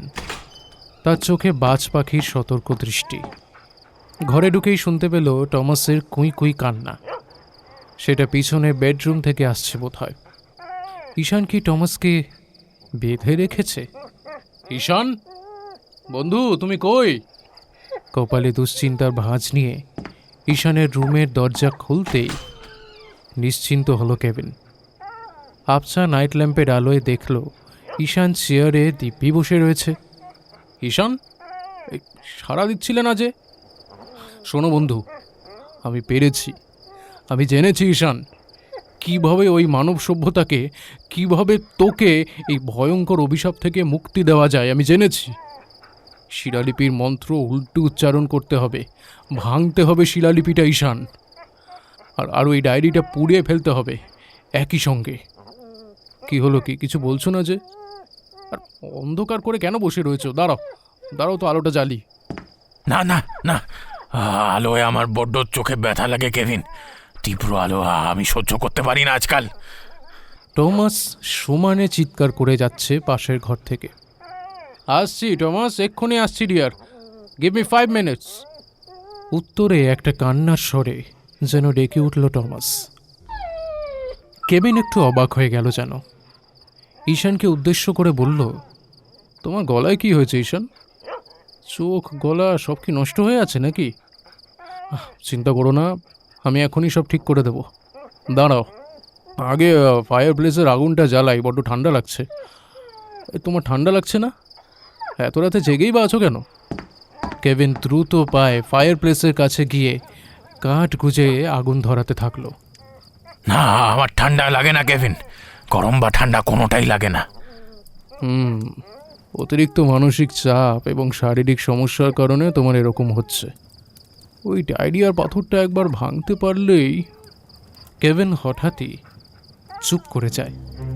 টমাসের ডাকের মাঝে কি একটা অন্য অস্ফুট শব্দ তার কানে এসেছে। সে শব্দ যেন কোনো আহত পশুর গোঙানির শব্দ। ফায়ারপ্লেসের আগুনে ঘরের অন্ধকার অনেকটা কেটেছে।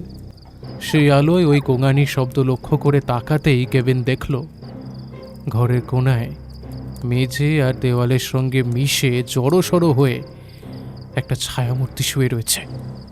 শব্দটা ওদিক থেকেই আসছে। চমকে উঠল কেভিন। ঈশান, ওটা কি? তোমার ছায়া নাকি?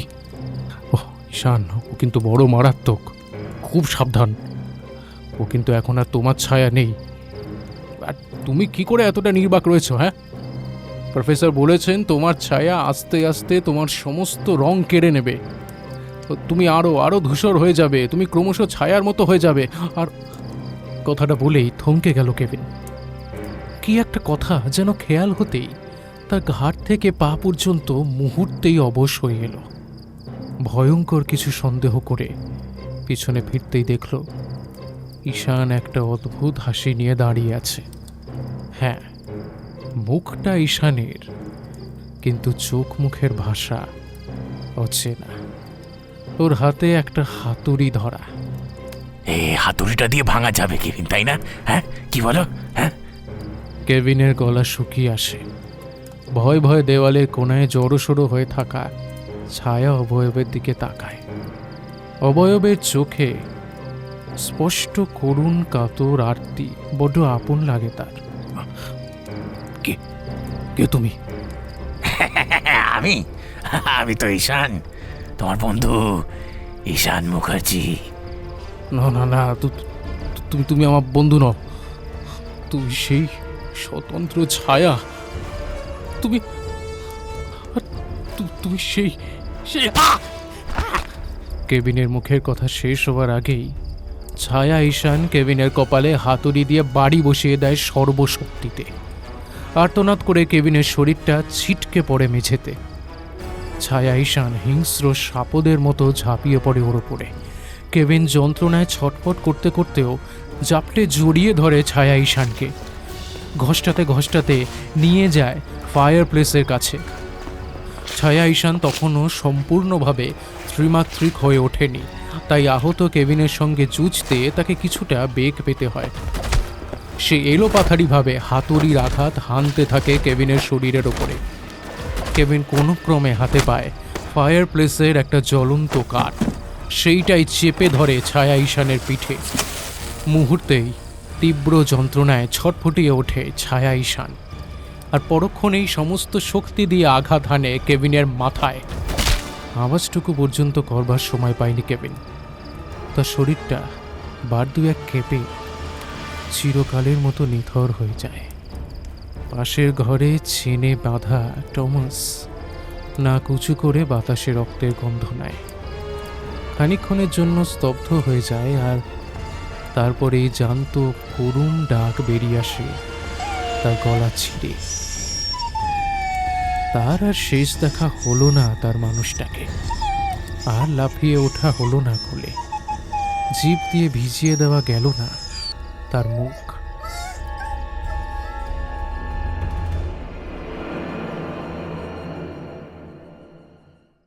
মাংস পোড়ার গন্ধে ঘর ভরে রয়েছে। গতরাতে কেভিন খুন হয়েছে। সে পারেনি সুস্থ করতে। সে পারেনি এক মানব সভ্যতাকে অভিশাপ মুক্ত করতে। সে বলি হয়ে গেছে। আজ তার শরীরের একটা টুকরো ফায়ারপ্লেসে নির্বিবাদে পুড়ে চলেছে। সেদিকে তাকিয়ে ঈশানের চোখ আবারও জলে ভরে গেল। কত কত অসহায় আছে। একমাত্র ভরসা ছিল কেভিন, আর সেই আজকে নেই। আর কি কিছু আটকানো যাবে? এই ছায়া ঈশান একবার সম্পূর্ণরূপে ত্রিমাত্রিক হয়ে গেলেই সে যে বেরিয়ে পড়বে গোটা বিশ্বের মানুষকে ভাষাহীন করে দিতে। অবশ্য দুটো কাজ করে গিয়েছে কেভিন। এক মুক্তির উপায় সে বলে গিয়েছে। যখন ছায়া ঈশানকে আসল ঈশান মনে করে কেভিন মন্ত্রমুক্তির উপায় বলছিল, সেই সময় অন্ধকার কোণে মুখে সেলোটেপ গোঁজা অবস্থায় সমস্ত কিছু আসল ঈশান ভালো করে শুনে মনে রেখেছে এবং মাঝে মধ্যেই সে ওই কথাগুলো নিজের মধ্যে বলতে থাকে, যাতে কখনোই সে ভুলে না যায়। আর দ্বিতীয় যে কাজটা মৃত্যুর মুখে দাঁড়িয়ে কেভিন করে গেছে তা হলো ছায়া ঈশানকে আহত করা। ছায়া ঈশানের পিঠ আগুনে ঝলসে যাওয়ার মুহূর্ত থেকেই আসল ঈশান বুঝতে পারে যে তার মধ্যের চরম দুর্বলতা যেন একটু কেটেছে, তার হাতে পায়ে যেন একটু বল ফিরে এসেছে, মাথাটাও যেন আগের তুলনায় কিছুটা কাজ করছে। কিন্তু কিছুতেই ছায়া ঈশানকে সে কথা বুঝতে দেয়নি আসল ঈশান। সে একইভাবে অসহায়ের মতো ঘরের কোণে পড়ে রয়েছে। হঠাৎই ছায়া ঈশান কি একটা যেন ভেবে মুচকি হেসে উঠে দাঁড়ালো। তারপরে আসল ঈশানের দিকে তাকিয়ে বলল,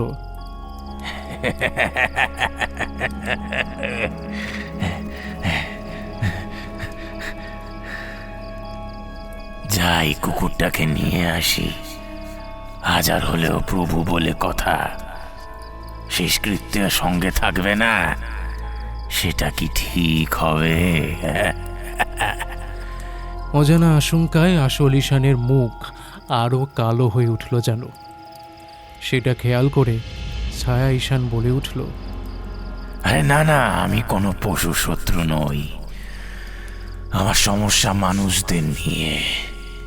মানুষরাই সব থেকে বড় শত্রু এই পৃথিবীর। তবে এই কুকুরটা বড্ড চিৎকার করে, আমার খুব বিরক্ত লাগে আজকাল। নেহাত আমাকে ভয় করে চলে, তাই তা না হলে বৃহত্তর স্বার্থের জন্য আমায় ওকেও হয়তো মারতে হতো, ঠিকই এই কেভিনের মতো করে। তোমাকেও আমার পছন্দ হয় না, কিন্তু কি করব, আমার বেঁচে থাকার জন্য তোমার থাকাটা আবশ্যক। আমি যখন সম্পূর্ণ কায়াময় হতে পারবো, তখন তুমি ছায়ার মতো আমাকে অনুসরণ করে, বুঝেছ? যাই কুকুরটাকে এবার ছেড়ে দিই, দেখে যাক কেভিন কাবাব কেমন করে হয়। তাছাড়াও তো অনেক দিন না খেয়ে রয়েছে। আজকে কেভিন কাবাব দিয়েই ওর লাঞ্চটা হবে। দারুণ হবে কিন্তু। হাসতে হাসতে ছায়া ঈশান ঘর থেকে বেরিয়ে গেল। কয়েক মুহূর্ত পরেই শীর্ণ হয়ে আসা চেহারা নিয়ে ঝড়ের বেগে ঘরে ঢুকল টমাস। সারা ঘর পাগলের মতো দৌড়াতে দৌড়াতে ফায়ার প্লেসের সামনে দাঁড়িয়ে তীব্র চিৎকার করতে লাগলো। আগুনের মধ্যে থেকে কামড়ে বের করে আনতে চাইল তার মানুষের শরীরটাকে। চোখ মুখ ঝলসে গেল অসহায় প্রাণীটার। তারপর একটা সময় আহত অবস্থায় ফায়ার প্লেসের পাশে শুয়ে পড়ে গোঙাতে লাগলো আর কেঁপে কেঁপে উঠতে লাগলো ওর হাড় জিরজিরে লোমশ শরীরটা।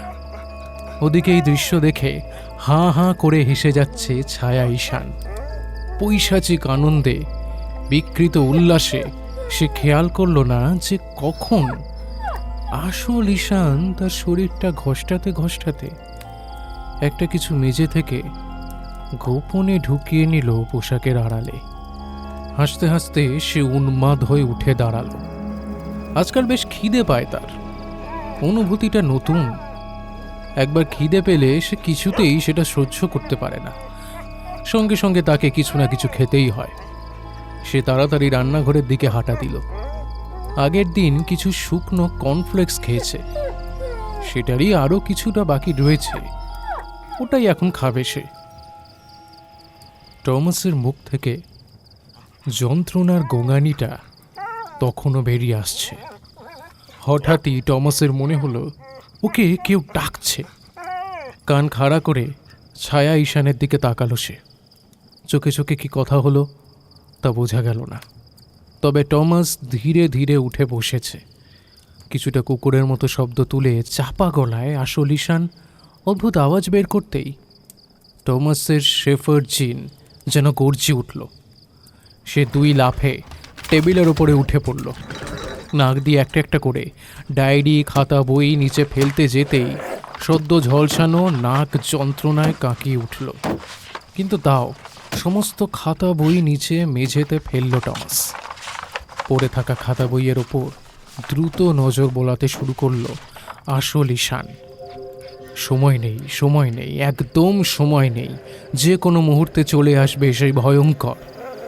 শরীরটাকে গড়াতে গড়াতে মেঝেতে পড়ে থাকা বই খাতার স্তূপের কাছেই নিয়ে গেল ঈশান। কিন্তু কোথায় সেটা? ওই তো দেখা যাচ্ছে, ওই তো সেই চামড়ার ছোট্ট ডায়েরিটা উকি মারছে ওই সবুজ রঙের মলাটের বইটার আড়ালে। কাপা কাপা হাতেই ডায়েরিটা তুলে নিয়ে আবারও গলা থেকে কুকুরের মতো একটা শব্দ বেরিয়ে আসলো ঈশানের। চোখে চোখে কি ইশারা করলো কে জানে। টমাস মুহূর্ত দেরি না করে ধারালো দাঁত দিয়ে কামড়ে ধরল ডায়েরিটা। ডায়েরিতে টমাসের ধারালো দাঁতের চাপ পড়তেই রান্নাঘরে খেতে ব্যস্ত থাকা ছায়া ঈশান বুঝতে পেরে গেল। একটা অমানসিক চিৎকার করতে করতে এসে দৌড়ে এলো ঘরের মধ্যে, কিন্তু ততক্ষণে অনেক দেরি হয়ে গেছে।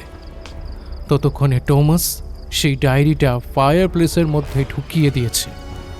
প্রচণ্ড আক্রোশে দিকবিদিক জ্ঞান শূন্য হয়ে কেভিনের শরীর টুকরো করতে ব্যবহার করা চপারটা তুলে নিয়ে টমাসের ওপরে ঝাঁপিয়ে পড়ল ছায়া ঈশান। কিন্তু নিজের সমস্ত ভয় কাটিয়ে উঠেছে জার্মান শেপার্ড। দ্বিগুণ আক্রোশে ছায়া ঈশানের গলা লক্ষ্য করে ঝাঁপ মেরেছে সে, কিন্তু না, শেষ মুহূর্তেই ধারালো চপার আমূল বসে গেল টমাসের বুকে। তবে একেবারেই কি ব্যর্থ টমাস? না, ঝকঝকে দাঁত কণ্ঠনালীকে না ছিঁড়তে পারলেও গলার পাশের এক খাবলা মাংস তুলে নিয়েছে সে। ছায়া ঈশান মেঝেতে ছুঁড়ে ফেলল টমাসের শরীরটা। মেঝেতে ছিটকে পড়ল টমাস। মুখ থেকে বেরিয়ে আসলো শেষবারের মতো কুই কুই ডাক। সে তাকিয়ে আছে ঈশানের দিকে। তার লোমশ লেজটা দুবার নড়ে থেমে গেল বরাবরের মতো। পিশাচটা তখন দুই হাতে গলা চেপে অমানসিক আর্তনাদ করছে। অবশ্য এতে তার মৃত্যু হবে না, কিন্তু যন্ত্রণায় সেটা তো তাকে সহ্য করতে হবে, অন্তত খানিকক্ষণের জন্য হলেও। তারপর আবার ধীরে ধীরে ক্ষত ঠিক হয়ে যাবে, কিন্তু ঘণ্টাখানেক তো লাগবেই। ঘণ্টাখানেক এই অসম্ভব কষ্ট তাকে সহ্য করতে হবে, করতেই হবে। অন্তত যতদিন না সে সম্পূর্ণভাবে কায়া হয়ে উঠতে পারছে, ততদিন তার অতিলৌকিক ক্ষমতা সে সম্পূর্ণরূপে প্রয়োগ করতে পারবে না। আর তো কটা দিন মাত্র। যন্ত্রণার মাত্রা একটু একটু করে কমছে, কিন্তু তখনই ছায়া ঈশানের কানে জ্বলন্ত শলাকার মতো প্রবেশ করল কিছু শব্দ। সে চমকে ফিরে তাকালো। তার বিস্ময়াবিষ্ট চোখের সামনে আসল ঈশান মানুষের মতো স্পষ্ট উচ্চারণ করে একটা হাতুড়ি নিয়ে ঘা মারল শিলাটার ওপরে। হাতুড়িটা, ও এই হাতুড়ি দিয়েই তো এই ঘরে কেভিনকে হত্যা করেছে সেই গত রাতে। উল্টো মন্ত্র পড়তে পড়তে আবারও হাতুড়ি তুলেছে আসল ঈশান এবং সশব্দে প্রহার চির ধরছে পাথরে। দৈহিক যন্ত্রণা এবং পুরো ঘটনার আকস্মিকতায় খানিকক্ষণের জন্য বোধহয় বিহ্বল হয়ে গিয়েছিল ছায়া ঈশান। পুরো বিষয়টা বোধগম্য হতে এবং বোধ করি বিশ্বাস হতে কিছুটা বেগ পেতে হলো তাকে। কিন্তু বুঝতে পারার সঙ্গে সঙ্গেই ঝাঁপিয়ে পড়ল আসল ঈশানের গায়ে, সর্বশক্তিতে টিপে ধরল তার গলা। মন্ত্রোচ্চারণ করতে দেওয়া যাবে না, কিছুতেই যাবে না। ছায়া এবং কায়ার এক অভূতপূর্ব লড়াই ঘটতে লাগলো। আসল ঈশানের রুগ্ন দেহ বেশিক্ষণ ছায়া ঈশানের সঙ্গে টিকতে পারবে না, তাই বলাই বাহুল্য। কিন্তু হঠাৎই আসল ঈশান তার বাঁ হাতে চেপে ধরল ছায়া ঈশানের গলার প্রায় বুঝে আসতে যাওয়া ক্ষততে। কোনো এক আদিম আক্রোশে সেই ক্ষতর গর্তে নিজের হাত ঢুকিয়ে দিল আসল ঈশান। মুহূর্তেই তীব্র যন্ত্রণায় কুঁকড়ে গিয়ে সে পিশাচ চিৎকার করে উঠল, আমি শেষ হলে তুমিও থাকবে না মূর্খ। কথাটা কানে যেতেই উল্টো মন্ত্র উচ্চারণ করতে করতে হাতুড়িটা মাথার ওপরে তুলে নিয়েও মুহূর্তের জন্য থমকে গেল তারপর একটা অদ্ভুত নির্মল হাসি ছড়িয়ে পড়ল তার মুখে, এবং পরবর্তী সর্বশক্তি দিয়ে আঘাত হানলে শিলাখণ্ডে। দুই ভাগ হয়ে টুকরো হয়ে গেল শিলালিপি।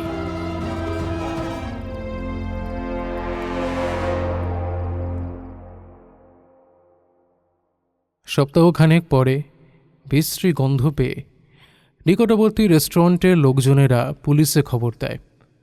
পুলিশ এসে দরজা ভেঙে দেখে দুটি মৃতদেহ রক্তাক্ত অবস্থায় মেঝেতে পড়ে রয়েছে, একটা মানুষের এবং অন্যটি কুকুরের। ফায়ার প্লেসের মধ্যে মানুষের আধপোড়া হাড় পাওয়া গেছে, যা ফরেন্সিক রিপোর্টের জন্য পাঠানো হয়েছে। এদিকে পৃথিবী, বা বলা ভালো পৃথিবীর মানুষের ক্রমশ চিকিৎসায় সাড়া দিয়ে সুস্থ হয়ে উঠছে। অন্তত এমনটাই দাবি করছে বিভিন্ন রাষ্ট্রের স্বাস্থ্য দপ্তর। সত্যিই কি পৃথিবীর মানুষেরা সুস্থ হয়ে উঠছে? ফায়ার প্লেসের কিছুটা দূরে একটা হাতপোড়া ডায়েরির পাতা পড়ে রয়েছে। দায়িত্বপ্রাপ্ত অফিসার সেটা কুড়িয়ে তুললেন। সেখানে জাপানি ভাষায় লেখা, বলতে পারেন এ আমার সভ্য জগতের মানুষেরা একটা বোতাম টিপে দুটো শহরকে ধ্বংস করে দেওয়া ঈশ্বরেরা। বলতে পারেন আমার কি দোষ ছিল? কি দোষ ছিল আমার?